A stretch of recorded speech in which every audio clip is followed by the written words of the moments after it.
Okay, so then you had the fight with Vicente Escobedo. Yeah. And that's when you united the belts. Yeah. And it was what, four championship belts at the same time? Yeah, some shit like that. Nah, when I fought Vicente, when I fought Vicente, I was just defending my world title. And he didn't want to fight me. He was scared as shit. You know, I was overweight that fight. I was overweight that fight.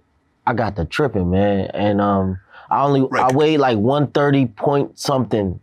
And he was so scared to fight me. So what they did, they gave him a large amount of money extra to fight me. Yeah, I broke that kid's face, man. He had to get surgery on his face. Damn. Yeah. He a good dude, though. Damn. He a good dude. Every time I see him, though, he a good dude, for sure. Okay, and then the next fight was DeMarco in 2012. That's when I won my second world title. See, a lot of people don't know. And DeMarco's still knocking these little niggas out, too. He just knocked somebody out. But DeMarco, he was the champion. And this was my first time fighting at 135. So I said, I want to fight the champion. I want to fight him, the best in the division. He had the WBC. And I fought him, and I fucked him up bad. They say that's one of my best performances of my career, but I disagree, but still. I fucked him up. After that fight, Ring Magazine ranked you the 5th best active fighter, pound for pound. Yeah. I know. I was a wrecking ball, man. That was that fight was fun though. Okay. Then you fought Reese after that. He was tough. If you look at the fight, you probably won't think so, but he was a rugged Irish dude, man. He was real tough. He took a beating too, but he was real tough. Okay, and then you started moving up in weight again. You went up to welterweight. Yeah. And then you fought Paulie Malignaggi. See, that's what I'm saying. Sorry. See, right, like at this time, I'm just boxing. I'm not worrying about my money. I'm not worrying about nothing. I was just boxing.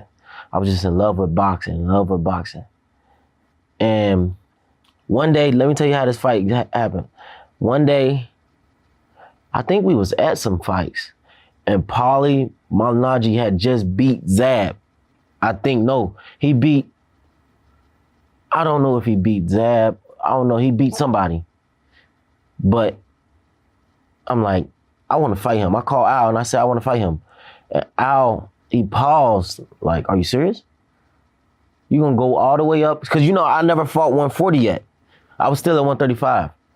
So I jumped up 2 weight classes. He was like, you gonna jump 2 weight classes and go fight him? I'm like, yeah, I could beat him. And I fought him in his hometown too. And he was the champion, yeah.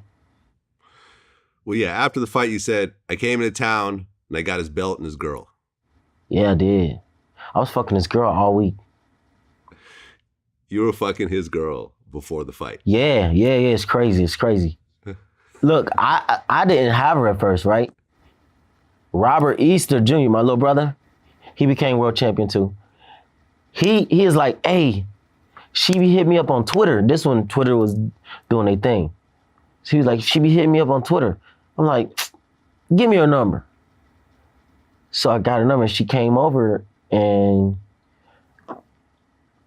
I actually took her to the press conference and everything.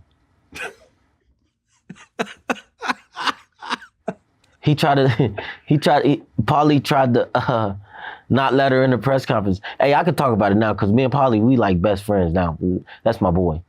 But yeah, they wasn't gonna let her in. So I said, fuck y'all, I ain't doing the press conference then. But they ran back and said she could come in. Ooh-wee, all hell broke loose. Was he still actively involved with her at the time?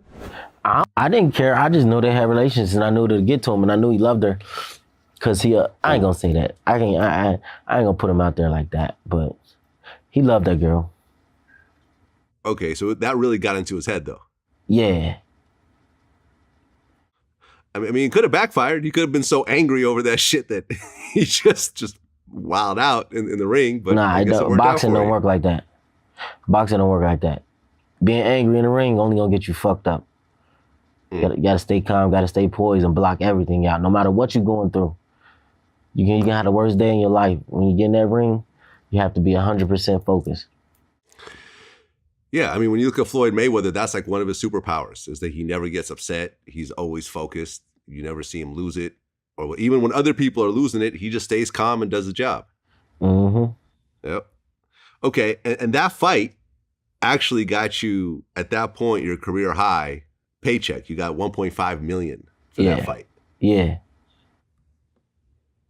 How did that feel to make $1.5 million to just get in the ring with somebody? I told you at the time, I was just in love with boxing, man.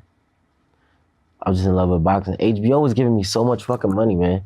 Like the young fighters, they getting paid, you know, but HBO was paying me crazy. So I had money. I had money when I was young, man. I was young with that type of money for a long time. Yeah, but $1.5 million per fight money, you know, that's still a new thing for you at that point. It only got bigger every fight.